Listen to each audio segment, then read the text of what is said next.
My teenage daughter once asked me, "Dad, how can the stock market go up forever?" My first instinct was to imagine some space capitalist expansion to Mars and the moon and other dead, dusty rocks. But then I had to admit, it can't. It's basically just a big Ponzi scheme. This isn't to say that one day, maybe, we will get to other worlds and maybe even terraform them into something perhaps approximately as habitable as an Earth nicely cooked by climate change or nuclear war. Though it's a little hard to imagine us, even at our incompetent, malevolent worst, being able to do anything to Earth that would make it less appealing a place to live than Mars is now, or that any terraforming could happen on a shareholder acceptable timetable. How many millions of dollars a minute do you think it took to keep Matt Damon alive in The Martian, in feces-grown potatoes, ketchup, and oxygen? So yes, the stock market has gone up an average of about 7% a year post-inflation since approximately forever in the United States. A very wobbly 7%, but on average. And you would have been wise to buy and hold through thick and thin. If you'd started investing in 1896 when the Dow was first calculated, you'd be a very rich 140-year-old today. But investors in other places, say Tsarist Russia, were not so fortunate. I have a stamp from my parents growing up in the 1930s in Germany with a face value of 250,000 marks. And we Americans may not always be so fortunate either. Eventually, this time really is different. Oil is found in the mines of men until it isn't. Bacteria in a petri dish grow exponentially until the sugar runs out. Growth, financial growth, personal growth, the growth mindset.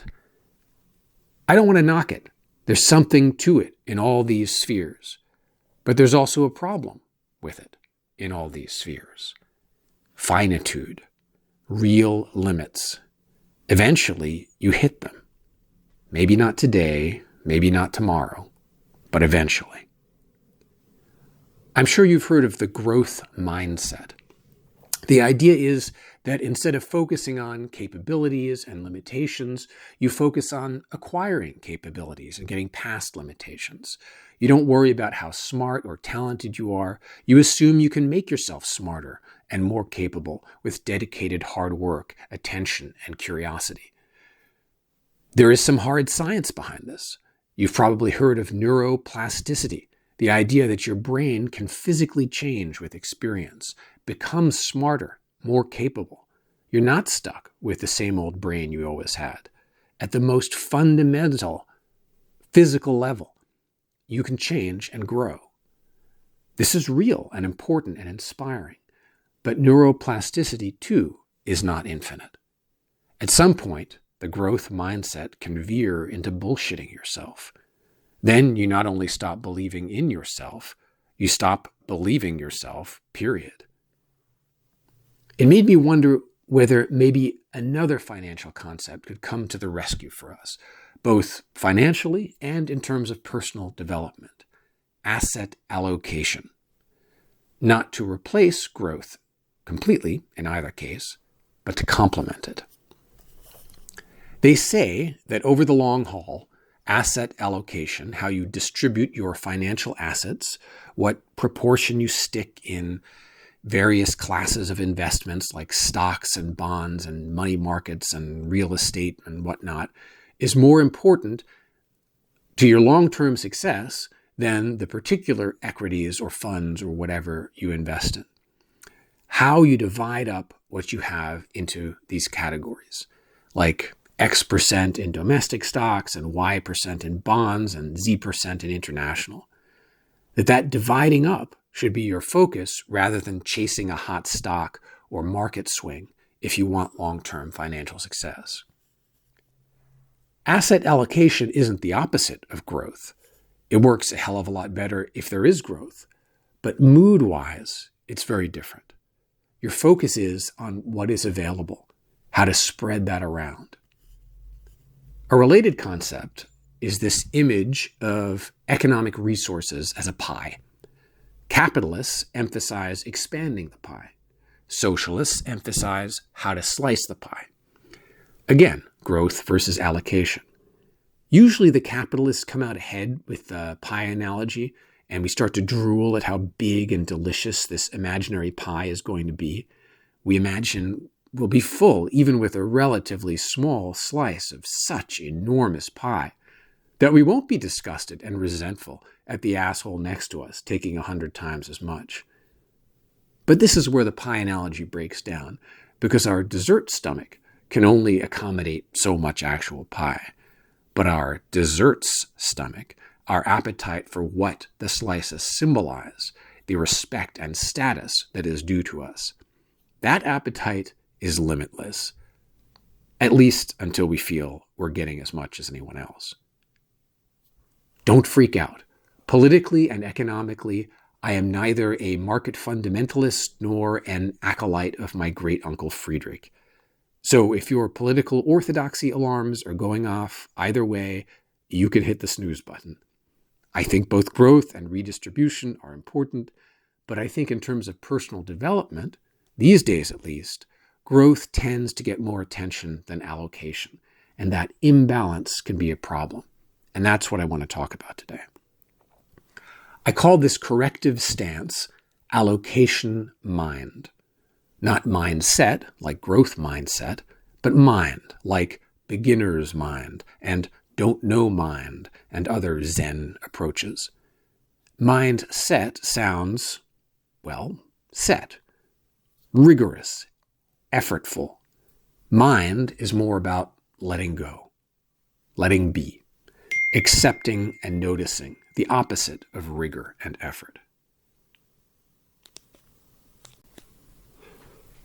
We all know the naive, negative opposite of the growth mindset, fatalistic hopelessness.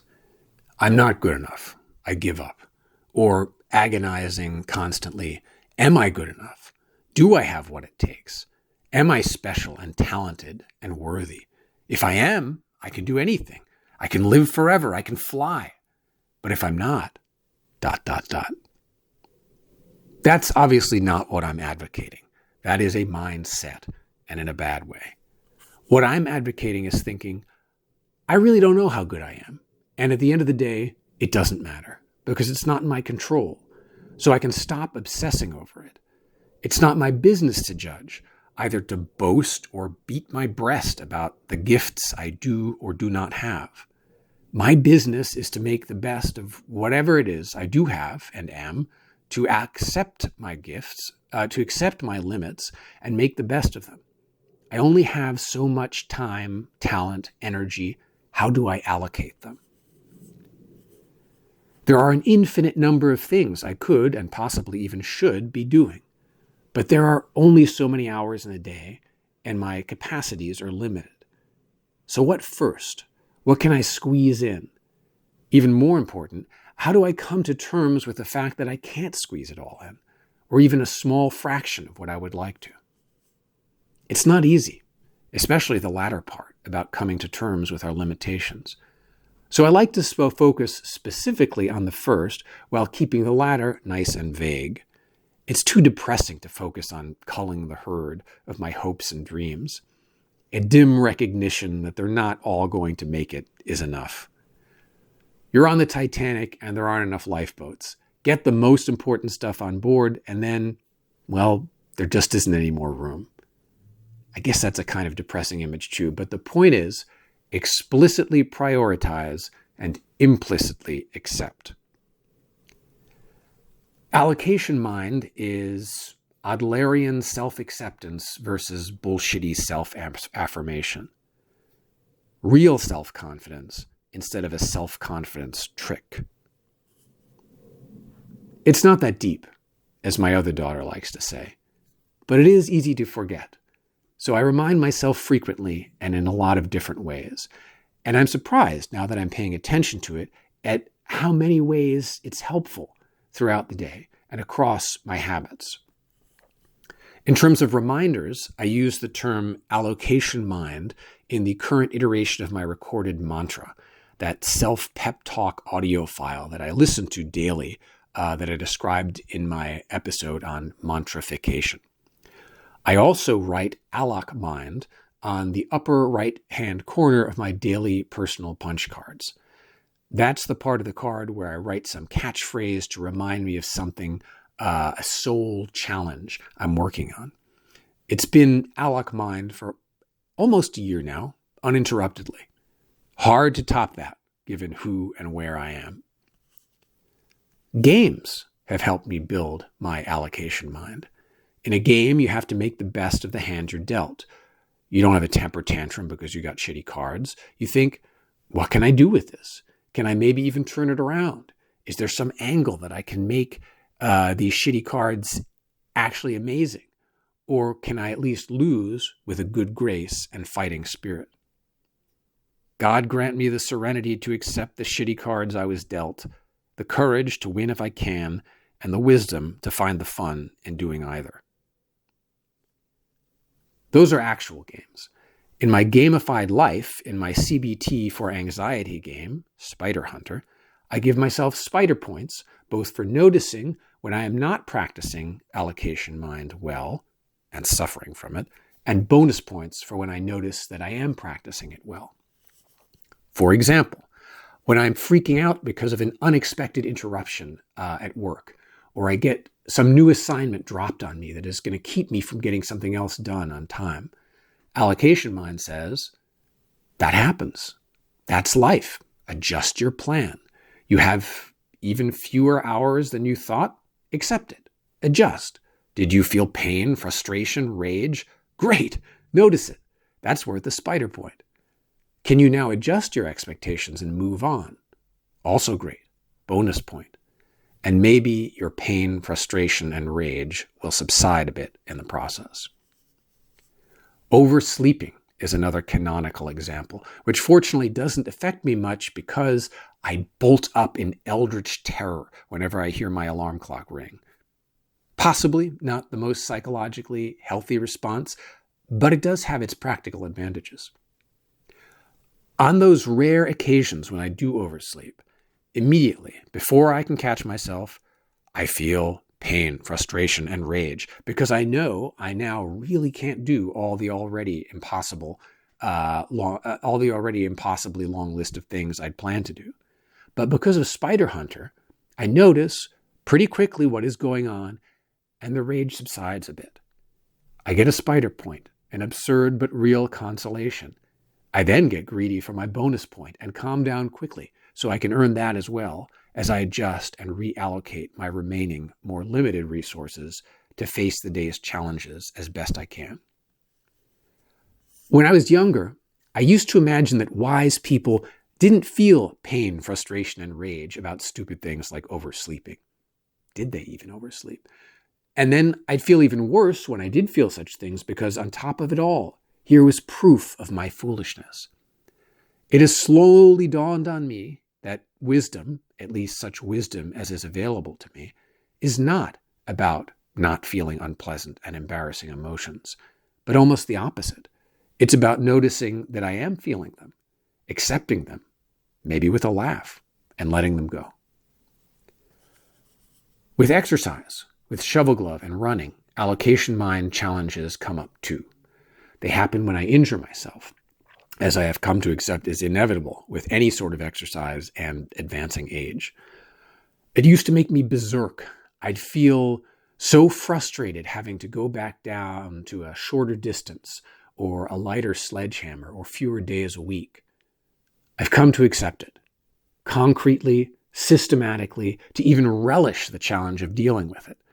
As I described a few months ago, I assuage my outraged ambition with a system I call Zeno's Paradox Exercise Progress Plan, which is basically, once I've had to pull back because of an injury, to allow myself only extremely slow progress back towards where I was, almost infinitely slow progress, in smaller and smaller increments as I approach the goal.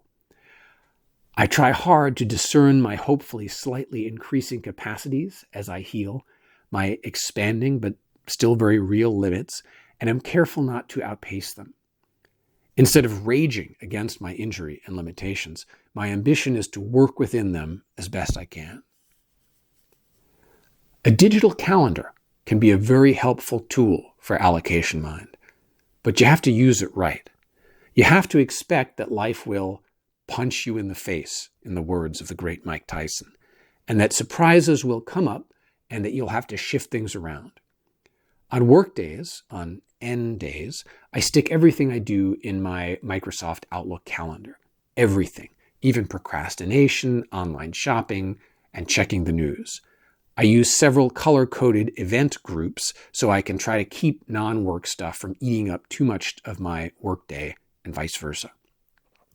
Outlook calls these event groups calendars, which I find confusing because the visual scaffolding on which I am posing these events is also called a calendar.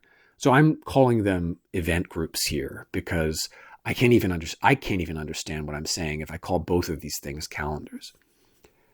Except for my main event group, none of the others are blocking or even visible to anyone else, so people can still schedule meetings with me. They don't affect my busy time.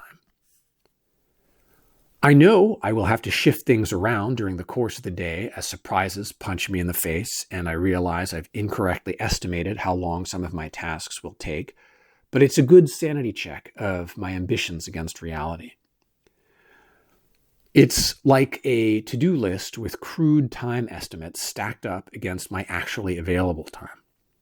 By default, every task takes half an hour. I've set it that way. I can make them longer, but it's a good starting point and sanity check. If a task is longer, it should probably be broken up into subtasks.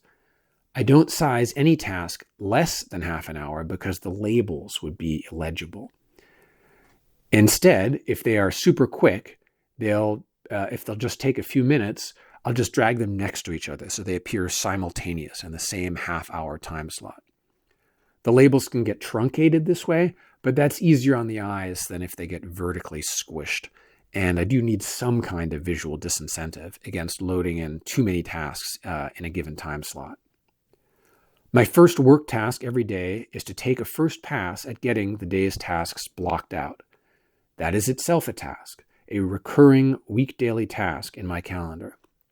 When, during the course of the day, I have to move things around and reality winds up being different than what I projected, as it always does, I sync the calendar up with reality so that as the day progresses, it incrementally transforms from being a plan for the future into a sort of diary of time spent in the past. This calendar-based method of task management is redundant, given that I also stick my tasks on my daily personal punch cards. But for me, it's good redundancy. It's the second engine on my jet plane. And the limits of both of these methods, the limited space on the index card, the limited time in the calendar, is the key to why they are effective. Humility is the key to productivity. And the limits of the card and the calendar teach me that every day, twice. It's a lesson I seem to never cease needing to relearn. Even the no-S diet you can think of as coming from an allocation mind approach. We're not directly trying to reduce calories to achieve negative growth, a shrinkage mindset, I guess. We're just allocating when and where those calories come from discrete meals instead of snacks. The calories will shrink, we hope, but that's not the direct goal. It's a side benefit. The direct focus is allocation. Get them from meals instead of snacks. And the mood shift of that new focus will have benefits way beyond even just the calories. It took me a while to come up with the term allocation mind, but as you can see, its spirit turns out to pervade a lot of the everyday systems. Having the term is a real advance, though, because now I can explicitly remind myself of it. Mindful bagful is a similar reminder term I podcasted about a while back for catching myself freaking out in the very specific circumstance of shopping. I still like mindful bagful and use it, though I'm happy to say I find myself a lot less stressed shopping these days than when I recorded that episode.